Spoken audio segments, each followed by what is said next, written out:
Yes. Grandmaster Amoni here, coming to you from Mombasa, Kenya. And it is a beautiful day outside. We had some rains earlier in the week. I'm back again at the lab. Yeah, this is the same shirt I wore at the last video that I did, and don't worry, it's clean. I don't know why I like this shirt. And today is actually like a Monday, even though it's a Tuesday. Monday was a holiday, so I thought I'd sneak this shirt in again, and then I realized that it was on the same video I did last time. But anyway, today's show is about things I have learned after moving to modern Africa. And this is going to be an informative show.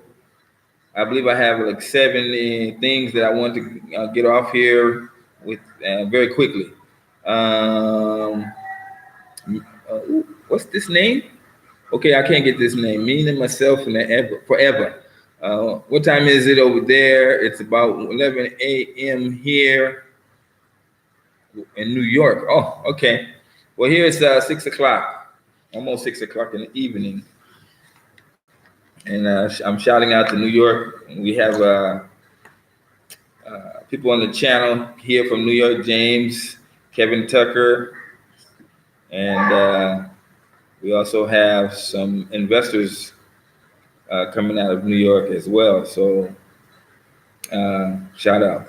But anyway, this show is just a quick impromptu video of the things that I have learned after moving to Africa. And you can see I really wasn't set up to, oh goodness. Yeah, that's good. So, this weekend I was interviewed by the Advice Show. Okay, Phil Scott from the Advice Show, which is now the Black African News Network. It is a nice video. He said I can share it with you when it comes out, maybe Saturday or Sunday. And I had a chance to meet him. That was nice. But we're going to continue right along here and kind of give you guys information about what's going on in Africa, comparing Africa with the United States, and also give you information on what's going on in the United States that you may not be aware of, since there's a basic, like somehow like a news blackout. I call it a news blackout, because there are a lot of things that go on in the international news that they don't really put in the mainstream news, and you don't hear about it. And of course, there's a lot of things about that go on here in Africa that you don't hear about. But today, I just kind of wanted to get personal with guys that are watching the channel and give you some more of my insight over, since I've been here for 21 years in Africa, and doing business in Africa, raising a family in Africa, working in Africa, and and that's one of the reasons why I'm started this channel, so that guys that are interested can really get a point on it. And I want to do a video on what not to do when you come to Africa. That's another video, but that's one that we would try to put together later down the line. But anyway, one of the main things that I learned when I first came to Africa, number one, was I had to learn to take things slow. I mean, coming up in America, coming up in Los Angeles, coming up in corporate America, working in corporate America, the pace of the United States is really fast. In fact, wherever you go around the world, you'll find that the pace is basically slower. Now, I don't know what they do to the clocks or what, but the stress of making that almighty dollar, keeping us hustling, is definitely in effect there.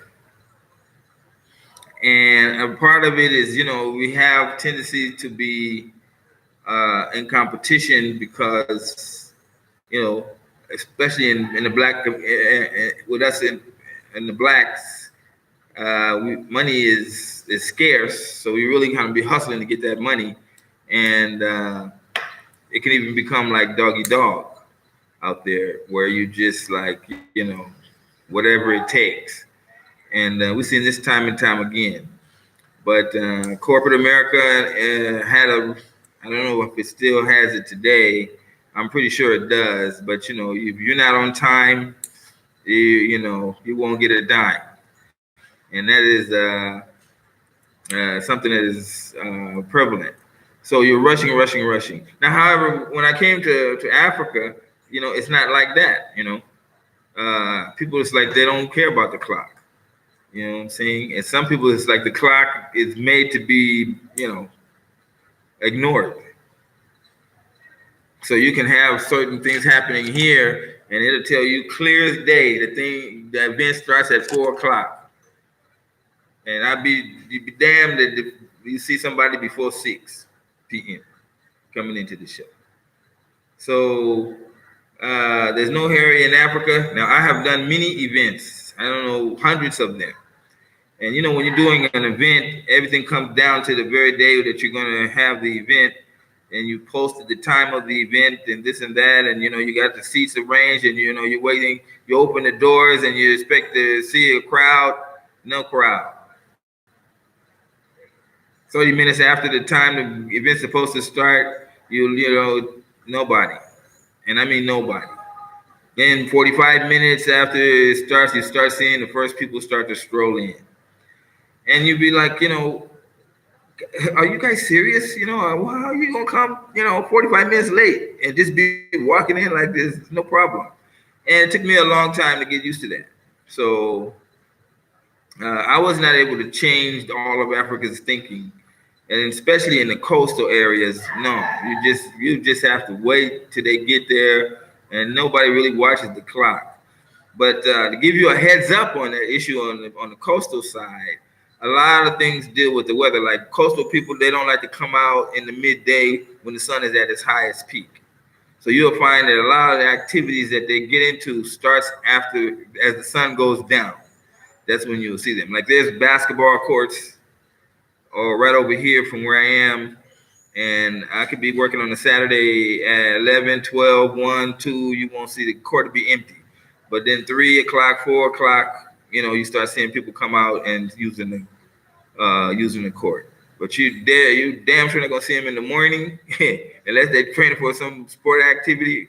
And you definitely, if it's hot outside, you won't see them. And same for football. Basically, they usually do all their matches in the late evening. Brian, how are you? Myself, it's 7 hours ahead. Oh, I don't know where you are. Yeah, 3 and 2. Yeah. In New York, yeah. Good choice on moving to Mombasa area, brother. Yeah, moving to Mombasa. Yeah, I was in Nairobi for 6 years, and then I moved into Mombasa, and then it was like a no-brainer. I had to move here, so I never looked back. Although there's less money in the coastal area, the big businesses and everything are in Nairobi. That's where the big money is, and it always gets me an opportunity to go to Nairobi, make big money, then come back to Mombasa and just chill for like 3 weeks off the money that I made in Nairobi. But as far as living, peaceful weather, beaches, hangouts, women, beautiful day, all that is here. So many people would love to live in Mombasa, but they can't. There's no money here, so they're forced to be living in Nairobi. But now we have the high-speed train, so we see more and more people coming here back and forth. Yeah, Nairobi is business. I was talking to Phil Scott at the Advice Show, and he said he prefers the life in Nairobi, that busy life. And I go there nowadays. I go to Nairobi, and I look out my hotel window, and I just see the people, like millions of them. I mean, everywhere, walking, and I'm like amazed. I just sit there and be dazed and watching all these people, because you don't really get that in Mombasa at all.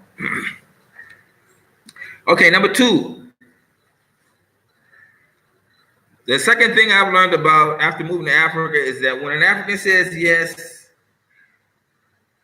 that don't mean they might mean no.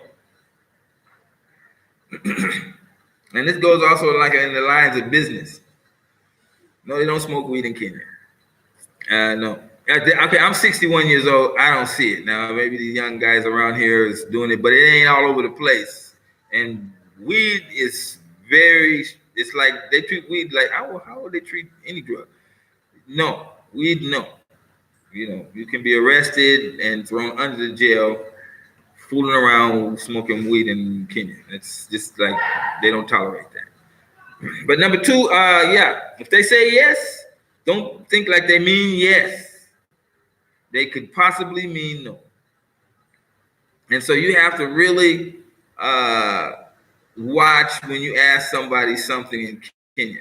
And then they always have this language barrier. I even have it with my children. I'm like, do you feel like,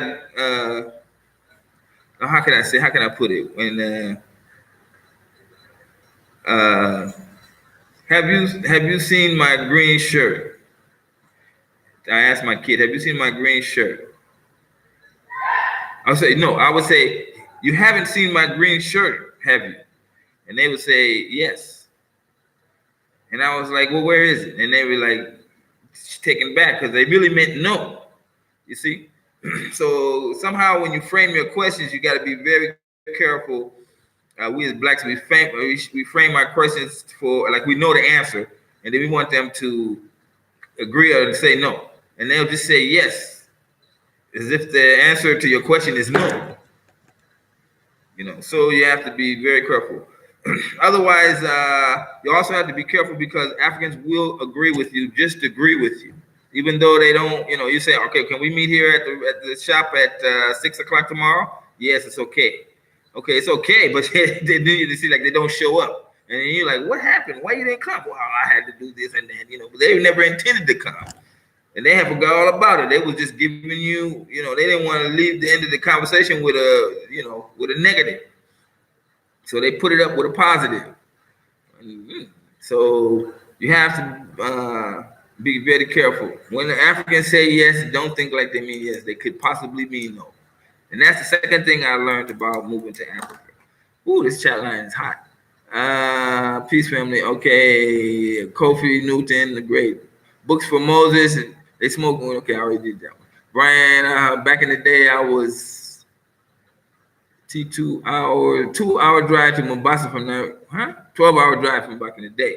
No, it's not 12 hours now. They got good roads now. The bus can get there in less than 9 hours. And I usually sleep on the bus. But the train is there, and it's going to be there under 5 hours.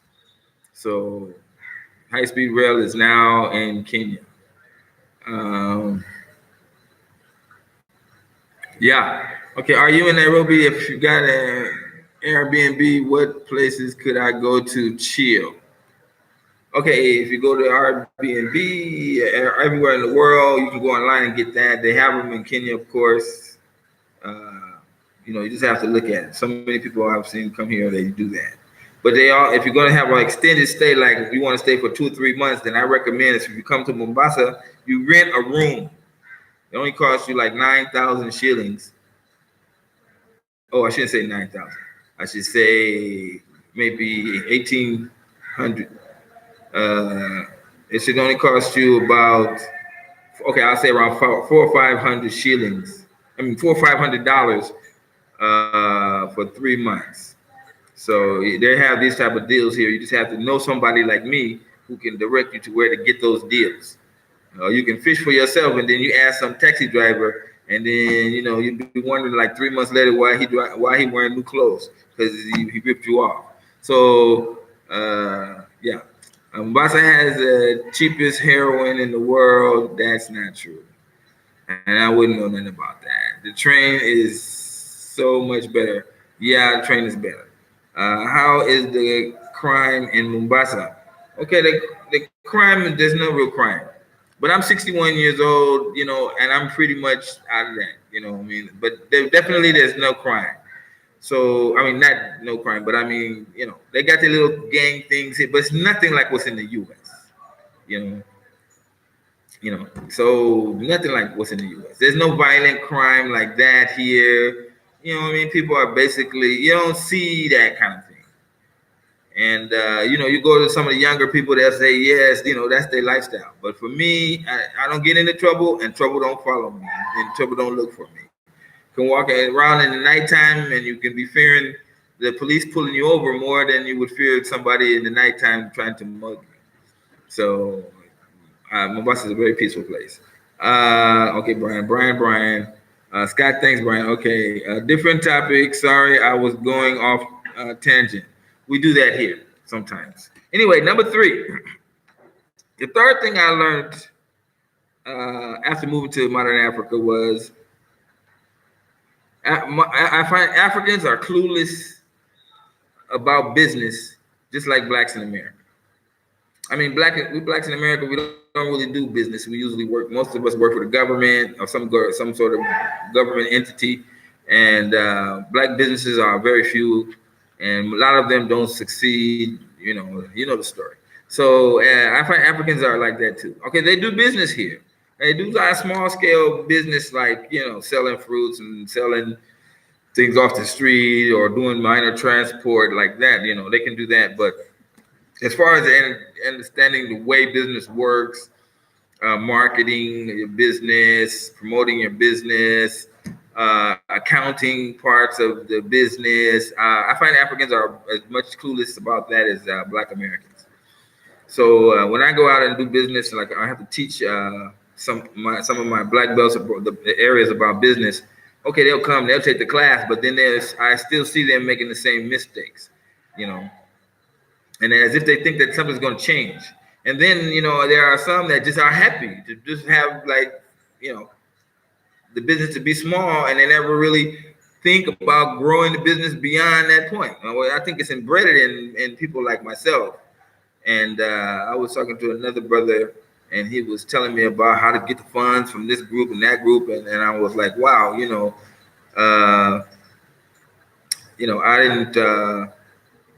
But he was a Black American. He wasn't even a Kenyan. So it was like, kind of refreshing to hear somebody come with those kind of concepts. But to get that from a Kenyan about how can we take it to the next level, okay, very few Africans would be like that. Once they get a little small enclave, they're like that. My wife, she got a salon. I'm always telling her, look, honey, let's do this. Let's expand like this. And she'll be like, okay, yeah. But that's not really the big priority. It doesn't become a big priority. So, I live and let live. So, the business grows, but it's not at a slower pace than what it would if we really, put some ideas out there. And Africans are not like that. They're still kind of not creative. The government has changed the educational curriculum to promote creativity in its people. That's not going to take effect for another 5, 6, 7 years from now. But they're saying that the way the education was set up was just like, you just have academic people, academic robots, and they didn't have a creative bone in their body. And, even the creative students didn't, were not promoted in the educational system. Here in the lab, when I see some students, they come here, they have drawings. I make photocopies of the drawings. I put the drawings on the wall for people to see. It really gives them it really inspires them. And I think that, you need more than that. Now, you see, I'm an artist myself. I'm a martial artist, so I can understand that art part of it. And here you find I'm in a school with 2,000 young kids, and sometimes the kids will come to me with a very nice drawing. They have talent, but nobody wants to deal with their talent. So I photocopy their drawings. Some of them are really nice, and then paste them on the wall. And then when students flow through this lab, they look at the pictures, and then the artist feels good about himself. And then I tell every student, you must sign your name at the bottom of the picture, so they really get credit for it. Different logic. Sorry, I was okay. Yeah, I want to get. Stephen Scott. Hey, Brian, have you visited there before? Okay, I don't know if Brian's been there. Lance Kelly, how are you? Thanks for coming again. Welcome. So that is. Number three, Africans are just not that sharp when it comes to business. Now, what does that mean for somebody coming from the United States to doing business? Do you think that your model would probably would work here? Well, it's yes and no, because you can come here with a great idea and you already know how to implement that idea. But if the idea is uniquely for a first world country concept, it will, it's a very hard fit in coming in, bringing it into Africa. Somebody come here and want to, sell smoothies. Okay, Africans don't know smoothies. So you put up your shop, you do all the right thing, you even got little cards, marketing out, everything like that, but Africans don't like smoothies. And you think like when they taste the smoothie, they're gonna be like, wow, this is good, I'm coming every day. No, Africans are very conservative when it comes to money, and they're very conservative when it comes to eating. McDonald's is still laying in Kenya. Okay, they're just starting to get the fast food places coming out around here. But overall, you will have a trouble. So you really got to understand the African market, the Africans' taste to get what they would like and what they would go for. In my business, when I first started, I didn't really go anywhere. But then I looked and studied what they were doing, and then I started having my martial arts classes where you pay per class instead of paying at the end of the month. And when I started charging pay per class, the thing just took off like wildfire, because the Kenyan couldn't phantom paying a lot of money at the end of the month because they're very conservative. So when it comes time to pay bills, they pay bills and then they forego their entertainment side of it, which martial arts, is basically like in that category for them in the beginning. And then, but when you can, you tell them, okay, you're going to pay 20 shillings or 30 shillings per class. They went for that really well. Now today they're paying even upwards to 100 shillings per class and loving it. And some instructors are making a lot of money from that concept. Okay, number 4. One of the things I had to learn about Africans is that when I came here is that they're not violent and they're really not thieves. They're not violent and they're not thieves. Now, when I say not violent and not, of course, there are exceptions to the rule. But you don't really get that what we have in the United States here. Africans are they walk around all day long. They don't. It's no like I gotta have a knife on me. I've never really seen that. Especially in my time in Coast. Now I can't. There are robbers and thieves everywhere in the world, but I'm saying the average thief here is not violent. They would not really look at it as being. They'd rather snatch and run than knock you in the head and take your stuff off of you. So, you get it in the news. So-and-so got robbed and they knocked out or murdered in the street. It's news. It's big news. You know what I mean? Because it's rare to happen. But the basic nature of Africans are not like that. And it takes me time because I'm walking down the street and somebody's walking up behind me. And they actually invade my space, which is probably, my space is like wider than the average Kenyan space, especially in Nairobi. And when they break into that space, I'm like, I'm thinking any kind of thing can happen, you know what I mean? And shoot, I'd be prepared. But after walking and being with them enough and seeing it happen over and over again, you realize that they're not like that really. You know what I'm saying? Now, I was robbed when I first came to Kenya about the first year, 6 months. I think it was like 6-7 months I was here. So I was walking with this Kenyan lady and we were walking across this big field and there were 3 guys. And so as we walked closer, one guy left the 2 guys and walked past me. But the moment he passed me, I realized, this guy's getting ready to turn around and hit me or something.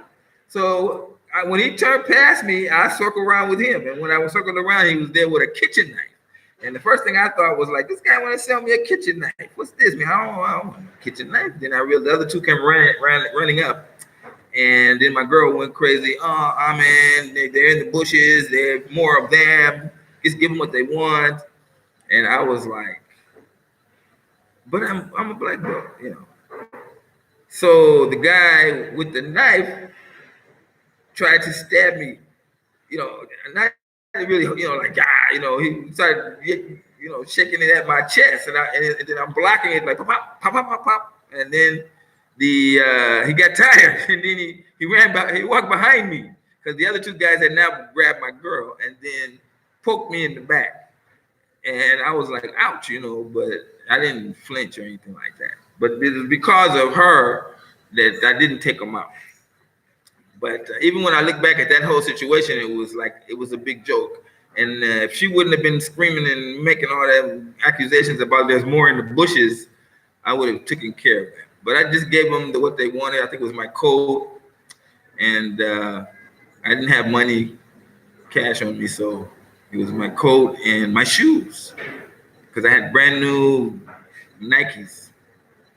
And yeah, I've not told that story in a long time. But if that, it could have went really south if that was in the U.S. I wouldn't even had a chance. We even talked with them. So then they walked off, and then I ran after them. I started throwing rocks at them, and then they run a little bit more. And then the girl was just saying, no, they'll come back and kill you.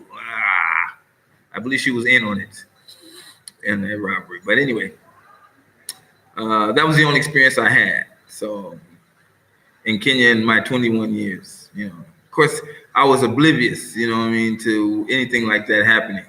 And unfortunately, fortunately it happened. Nobody was injured, really hurt. I still got the little mark where the guy stabbed me. But, nobody ever did that again. And maybe it's because every time I see three guys walking together, they see me looking at them, they be like, no, that guy knows something. He knows what's up. But overall, no. And they knew I was a foreigner. That was for sure, because I had the coat I had on and the shoes I had on, that I was just making myself an easy target. So I learned my lesson as well. Okay, let me try to get in. Okay, Kevin Tucker, how are you, man? Peace. We talk every day, basically. Love chopping it up with you. Kofi Newton, great story, like a movie. Yeah, no, man, ain't no great thing about being robbed.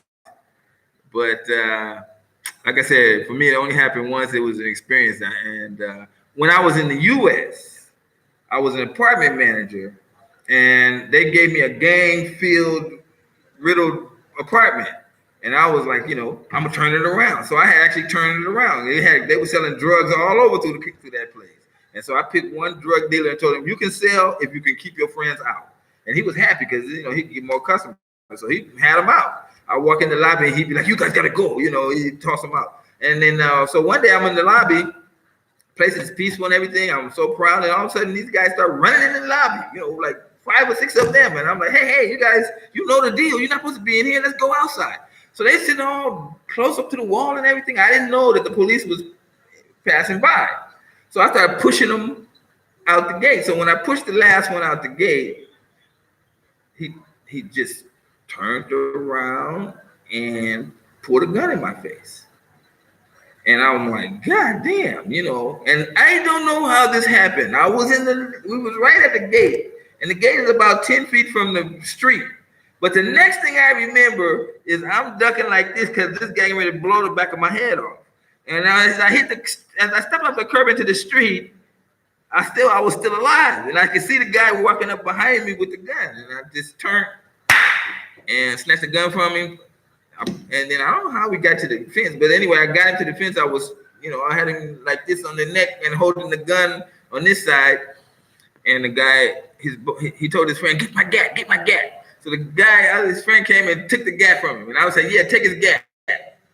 Like a fool, because that guy could have shot me with the gun. But anyway, I was so happy that the guy didn't shoot me that I couldn't, I was like somehow you just feel like love. Like, man, you could have killed me, but you didn't make the move in time, and I was appreciative of that. So anyway, I let them go because they all knew me, you know what I'm saying? And, that's the kind of violence you can have in the U.S. because that guy ended up being shot and killed, and I went to his funeral because they said that the Crips and Bloods was the ones that shot him was from the other gang, and they couldn't wear red to the funeral.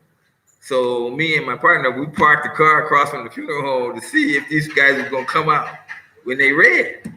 And so they all dressed in black, but they had a little shirt part where they would show you could see red there was like a piece of red. You know, they was doing like that. But anyway, that was back in the day. The life in Kenya is not the same. People are not violent here, and you know, I had built up a certain guard, and I have to take care that it's, you know that people are not like that. Damn, not a brand new Nikes. Yeah, but my new Nikes. My niece sent me some new Nikes, you know, with the white bottom at that time. This is 1997. So you see, when I was setting up Nikes, I was a fool walking around like that. I would never do that today. You know, and wear nice tennis shoes.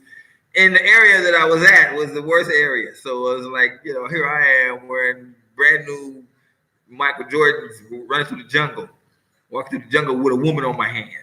You know what I'm saying? That's the worst thing you can. Then I'm, you know, listen, it's like the white guy walking with a black chick wearing brand new Nikes walking through South Central Los Angeles. So, jokes. You have someone rob you and the black person is almost like a compliment. Like, wow, they just see the value in me. I don't know if they see the value. I don't know if you got the story right. But I'm telling you, if you ever had somebody pull a gun on you and then you turn around and they don't shoot you, you just get this overwhelming thanks. You say, you know, you didn't shoot me. You know, you feel like, oh, thank God. You know, you have to be trained to like kill them, because if they give you the opportunity, because they would have killed you. And I wasn't. What came over me was, thank God the guy didn't kill me, and I didn't want to shoot him. It would have been terrible. I could have took the gun from him and killed him, but it was not that serious. Until that guy got killed, then I was like, damn, these people is crazy. Because, you know, I saw a lot of things when I was there in the jungle. Baldwin Park. Yeah, down from Crenshaw Mall. When they first started building Crenshaw Mall, Magic Johnson Theaters and all that area. So I was there. Veranda Apartments, I think it's still there, according to Google. I've never been robbed in Kenya. Living in America, it happened to me in DC, Baltimore. That's crazy like hell. Yeah, exactly. You know, but even me, it was like I could have just told those guys no, they were never gonna kill me. That poor young guy. Anyway, stabbed me. Knowing how to disarm people is a must. Not in Kenya. It's like, you know, 1% chance. You know what I mean? So like I said, that happened to me. Okay, number 5.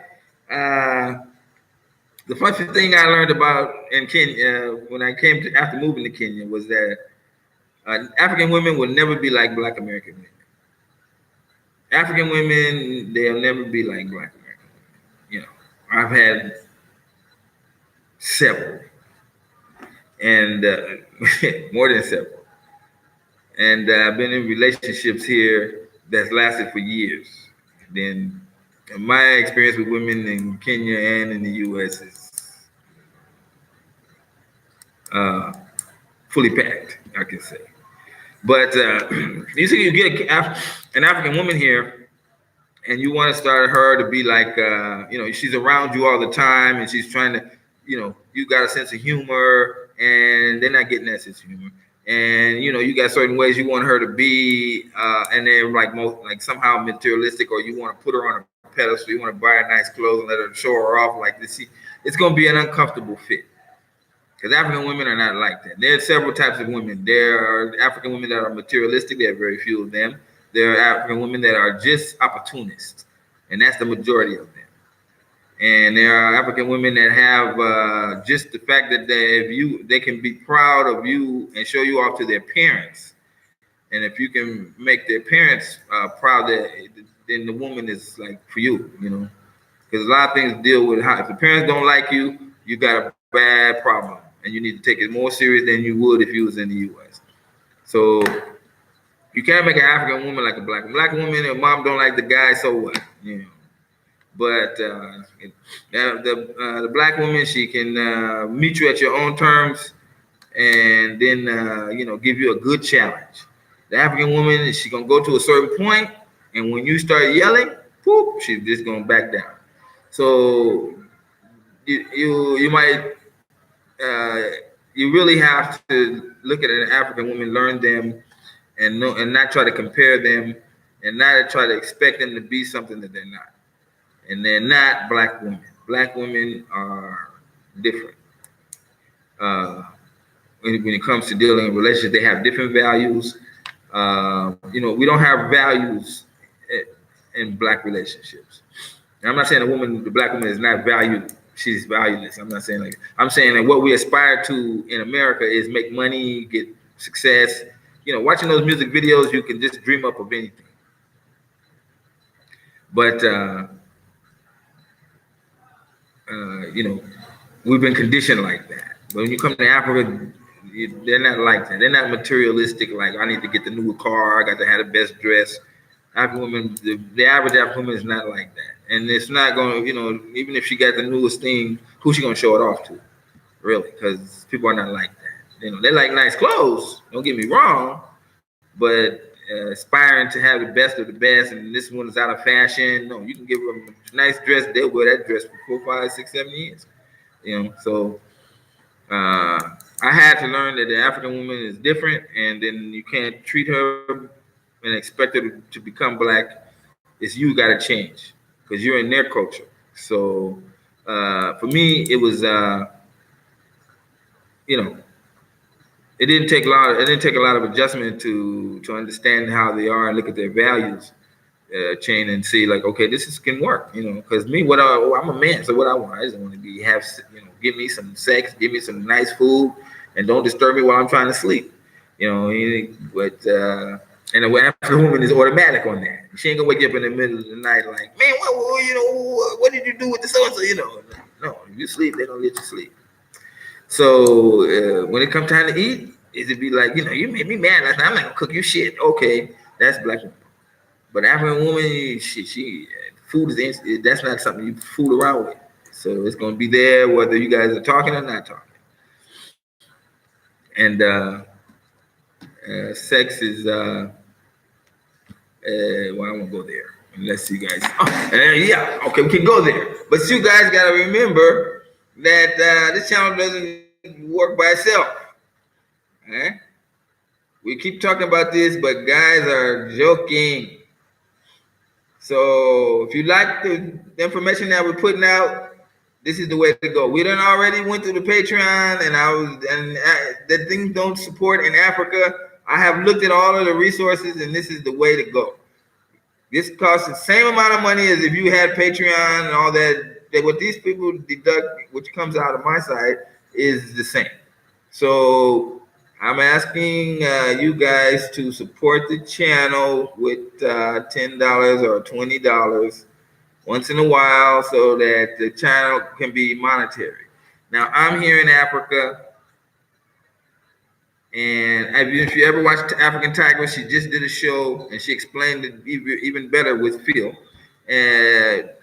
Regional things in Africa don't work here. So it really discourages people like myself in Africa to come out and give you these type of shows and give you this information. I mean, how many people do you know that's been living in Africa for 20 years and active, have done business, have done it, and give you this information? So I'm saying that if it's a value to you, I know it's difficult. I know I'm going to pay for that thing. That's okay. But there are some of you out there that say, okay, look, I've been watching the guy's show. I like the guy's show. Liking is nice, but this is better. Support the channel so that we can make other people also support the channel.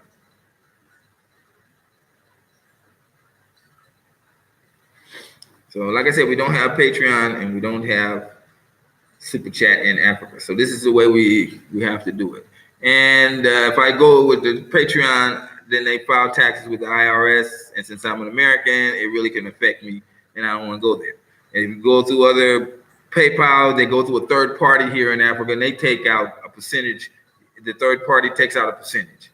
So I find that this one is working. And if you send now, my phone will ring because it's instant. Not instant, but I mean like 5 minutes or 10 minutes, it'll go through, and you'll hear the phone ring.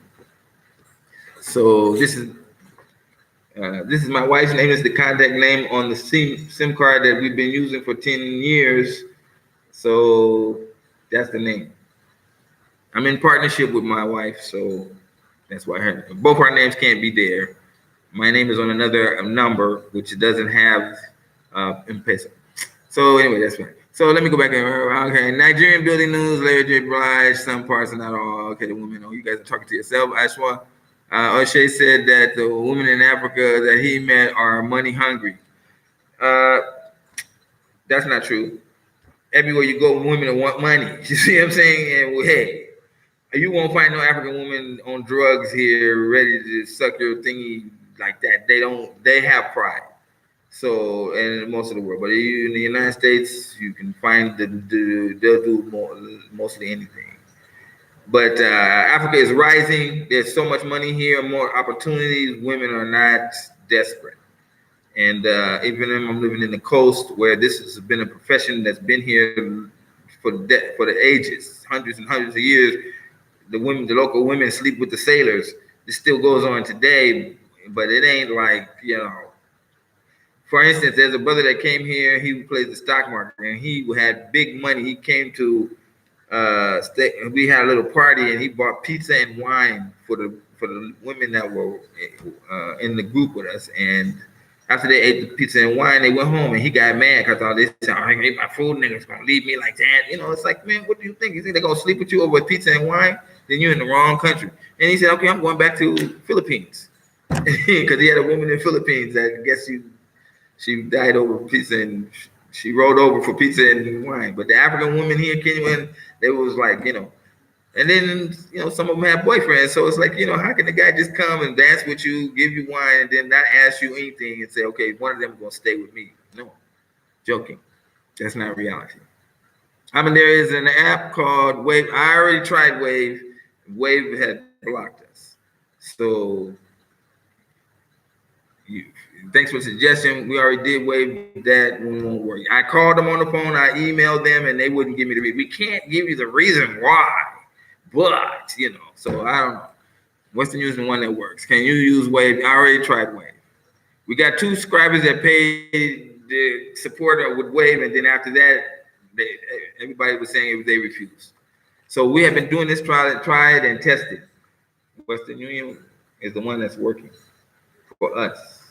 No taxes have to be dealt with. No, I don't have to give out information. You can do this on your phone. You got an app for this, so it's straightforward. It's good. It's good. Okay. Oh, my bad. I used it for business. Yeah, me too. But Wave, and then the other groups. I don't know what some hater had did. They came in and then they kind of, I don't know, whatever they did in the background. It's like you can't know. Okay, so we tried different ones, and then we found that Western Union was the most secure and simplest direct. Okay, yeah, they charge, but everybody charges. Patreon charges 9%, so it's like it's the same thing. So yeah. So so the African women, you can never make them like that. Okay, number 6. Okay, the 6 thing I learned about is the Africans, and this is the last one. No, there's another one. I forgot what the one was. Let me see. Yeah, this is. So the African, they can't get black humor. I learned that they just never gonna get it. Like Richard Pryor, Eddie Murphy, Fred, Chris Rock, and my boy, can't think of his name now. Dave Chappelle, he's dead. I try to sit them down and try to make them explain the jokes to them, and the shit is so funny, they can't get it.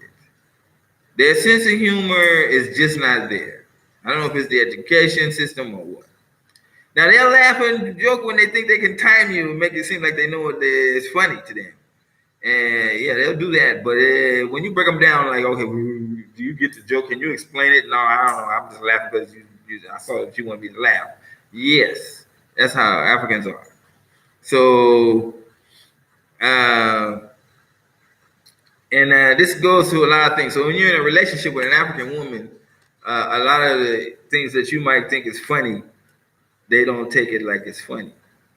Like you talk about house jokes, mama jokes. Oh no, you can't do mama jokes. they won't get it. They will get, quickly they could be insulted. Mama jokes, talk about their features on their face, I know you guys can have like Amon Ra, but he's the toothless content creator, that shit is funny. But for them, they can't click like that. They be like, why are you talking about him like that? So I even try to do my best joke, and it really works. I always gets a laugh, and I'm gonna share this joke with you. And you tell me you think it's funny because here in Africa they don't think this shit is funny. So the man comes home from a hard day's of work. His wife is, stays at home wife, and all she does is watch soap operas all day. So the guy comes in after the woman had been watching soap operas all day, and he comes in, he's tired, he sits in the chair, asks his wife, "Can you get me a beer?" And the wife is like, "I don't get you no beer. You've been ordering me around for years. I'm tired of that. I don't know. You get your own beer." And the guy was like, "Oh," he was so tired. He said, "Okay, fine." So he goes on struggle, gets his own beer, and then he's like, "Can you give me the newspaper?" And where's the newspaper? She's like, "You find your own newspaper. I'm not a slave anymore. I'm not going to do that." Da, da, da. So the guy's like struggling, and he was tired. He had, so he said, "Be fine." He didn't want to argue. So he sits there, and then he goes, so after a while, he's like, "Honey, what's for dinner?" He said, "I'm not cooking you no dinner. You got to make your own dinner, So the guy's like, "Damn." He jumps up and looks at the wife and says, "Look, how would you not like to see me for a couple of 3 days?"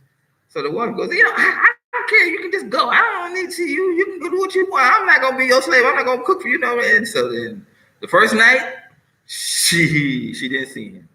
The second night, she still didn't see him. The third night, she could see just a little bit out of this eye. Take a minute.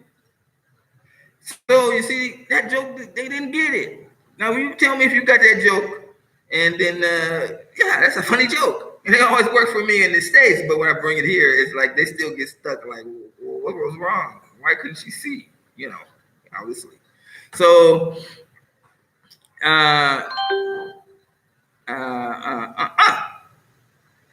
so somebody sent me a message, but it's not Mpesa. Enjoy, send, okay. So, So these are 6 things that I didn't see. I had to learn when I came to Africa. Now, the last one is a little bit more serious. I just want to remind you guys about being serious. Let's keep this channel going because it can't go without support. And I'm talking to you. You that's watching it right now, you. Not the person that somebody else. No, you. Okay? So, the channel's obviously growing and we're getting support. And like I said, the Advice Show is like, the famous Amon Ra. I don't know how I got to be famous. I'm famous amongst the contenters because, I can talk and have a lot of content that they want to pull from. But for you guys, this is our home now. We have started our own thing. We don't have to wait for Dynas to call me or me to call Dynas or me to call O'Shea and these guys. We can have it right here full time. But we can't have it if people don't support the channel. So I'm expecting to see you guys do that. Maybe it's better. Most of these jokes are funny but sick. Okay, that was not a sick joke, but that was a funny ass joke. I'm telling you, go check rewriting that thing. You must have didn't get the joke. It wouldn't get that far. A woman taught to be submissive to a man. Okay, yeah, in Africa, but this joke is from the U.S. So back in the day. But anyway, it's a joke. It's not a joke. Anyway. They have your beard bath ready. Amen, brother. My woman wouldn't go there. Not an African woman. Yeah, but in fact, that's why they didn't get the joke. Because they was like, how could she do that? Like she's a feminist. She turned feminist. You know what I mean? She was, so then that's what happened. You had me laughing hard, bro. You better get that damn beard. Yeah. But anyway, so the last thing I want to talk about is what I realized in Africa is that when you come here and you move here as a black man or black woman, you are not going to rally around with other black people. We have been damaged. And we also been fooled into believing that we can unify and come together. We really don't have a culture. And that's my opinion. That's for us to link to say, okay, well, let's be here. I mean, we're just too independent all around the United States. I mean, if we would have that, we would be having we would, by now, with all the pressure and oppression that they put on us in the United States, we would have been had a large black organization that all blacks would probably adhere to. Or we would have been had one solid leader that we all basically followed, 90% of us at least. But we're not like that. The United States is, I don't know if it's the CIA undercover or what, but we're not like that. So as we're coming to Africa, more of us are coming to Africa, we're coming independently. Phil and them came independently. These other guys, they come by themselves, because we're too far in between right now to see the benefits of Africa. So what's going to happen to you, what I've learned is that when you come to Africa and you move here, you start a family, even if if you brought your Black American woman, or if you get a Kenyan woman or an African woman, and you settle down, you start having children, you're going to be assimilated into the culture. See, as you see me, I'm going to die, and that's going to be the end of it. My kids are all going to be Kenyan. Of course, my wife is Kenyan, so therefore, the Black culture part of it is going to die with me. You know what I mean? So that goes along with what I said again, is that you come here with Black, you learn all that Blackness in the United States, you become Black conscious, you become Pan-African. When you come here, it's not part of the daily makeup. And it really doesn't have any kind of thing that it can have traction with it. You can't find something like, okay, there's a Black, they're doing the Blacks wrong in Kenya. No, nobody's doing the Blacks wrong in Kenya, because everybody's Black. Look at the white man. Look what he's doing. Okay, the white man's not doing anything in Kenya, and so therefore, what? You see? So you start talking about what happened in the United States, and then the young generation here is like, I ain't part of that. I ain't part of that. You know what I mean? So I got my own country, and I'm happy. And this is going to cause you to be assimilated. And you should not waste your time coming to Africa with all that Blackness. What you should be doing is that when you land here, you just say, I got a new life, and you skip all of that happened in the United States. And like I said in my last video, to defeat racism, you must leave that culture, financially, culturally, everything. And then you're just done. You see what I'm saying? Because you can't really win. So they made sure of that, and they're going to take it to the death. White people will take that thing to the death. They're never going to let us be equal with them. You see what I'm saying? You can't be equal with them and be happy, because there are always going to be those whites that are going to remind you, put you in your place. See? And when they do that to me, I just like, my kid got to go through that too? No, you ain't getting my kid. No way. My kid's not going to grow up a minority for him to look at himself on TV, buck dancing, and then they have to defend themselves for that. No. So, no. And when I see my kids playing, I'm very happy that they don't have to go through that. You have, big difference between, Don Baba, big difference between women here and the States and the women in Africa. Here have ways too much pride.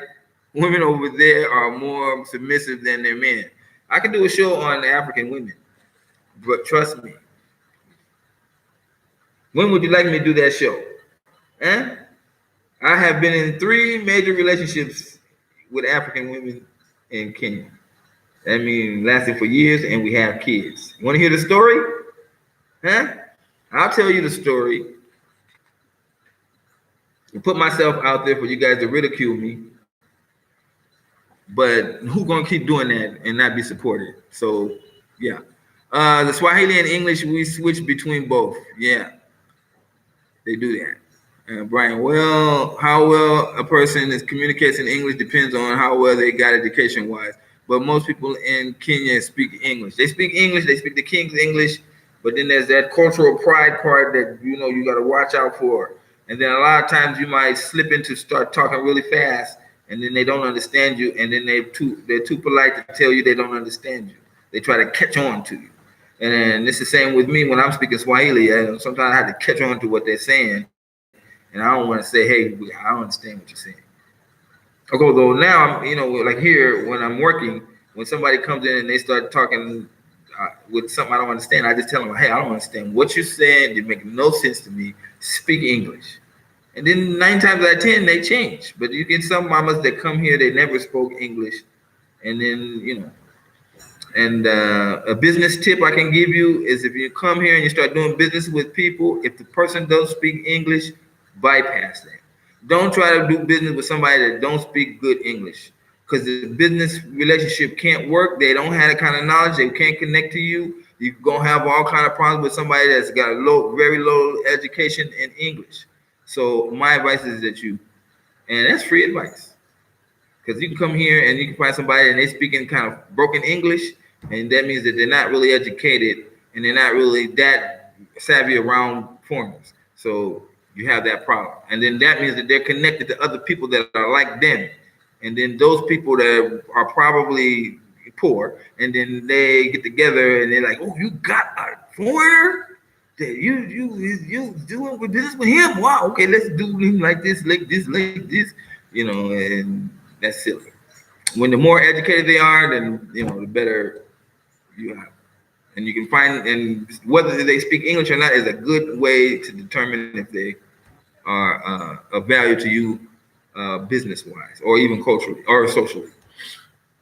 Okay, so yeah, so that's it. The true effects of communication is the bias for good business. Yeah, I've done business with a lot of people, and the ability to speak good English is always on point. You got Africans that know good English because they know that's going to make them money. A lot of them are in the tourist section down there. You go to tourist places, you'll find them taxi drivers. They have to practice their English so they can make conversation with you to get the extra job. Yeah, so when you come here, if the person you ask somebody for some, and they try to help you, and then you learn that they don't speak very good English, okay, they're nice people. But when you try to do business with them, it's going to be a very big issue. You'll be wasting extra valuable time when you can find somebody that speaks good English and they can explain things to you very nicely. See, an African that doesn't speak good English, when you're talking to them, it's a lot of things they might want to say, but they just won't be able to say because they don't know the language that well. So you don't really get the full effect of that person or full understanding and knowledge of that person. So why make it difficult for both of you? You see what I'm saying? Just kind of politely step away from them, move away from them, find somebody that speaks good English, and you'd be a lot better off. Okay, once again, you guys, thank you for listening to the show in the chat line, and we're going to do this again and again. I'm gonna keep this under 1 hour, and I'm looking forward to you guys coming. Now, you see the last video we did, I was showing this one, and you guys were like, okay, yeah. Nobody wanted to support nobody didn't want. I mean, people wanted to support the channel, but nobody really actually got through to support the channel. So we're gonna try it again, and then hopefully this time, if you guys are seeing the value of it, it's happening. Now, for my loyal fans that reached all the way to the end today, I said I did a show with Scott from the Advice Show. He has over 1.1 million subscribers on his YouTube channel, and when that show airs, we should get more people to this channel. So I don't want to be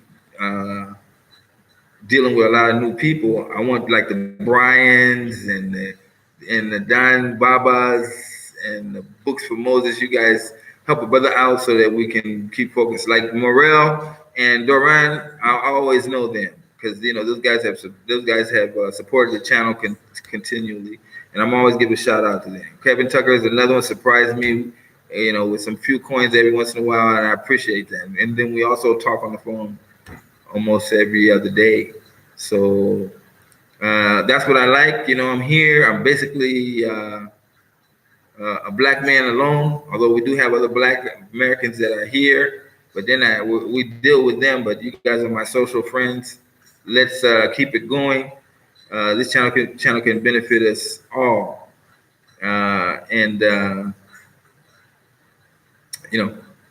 Like I said, you really won't get someone like me to get out there and give you this information and come through with all these things that I'm telling you, because the channel won't be monetized. So if we can monetize the channel, then it can be valuable.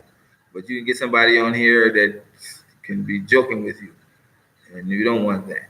So yeah. And I was looking at at these other channels and listening to the people that are out there. You know, the I don't watch him all that often anymore, but you know, I'm talking about Dr. Umar. He's now really talking about having he already put the first school, but it's not open yet. And then he said he's gonna have the next one in Africa. He's gonna have to move to Africa because after he take all the people's money in America and that shit don't work, he's gonna come to realize that he could have did the whole thing for a lot less money if he would have just done it to Africa. So the only problem is that once he starts to open the school, you won't find willing people that are going, what are you going to teach them?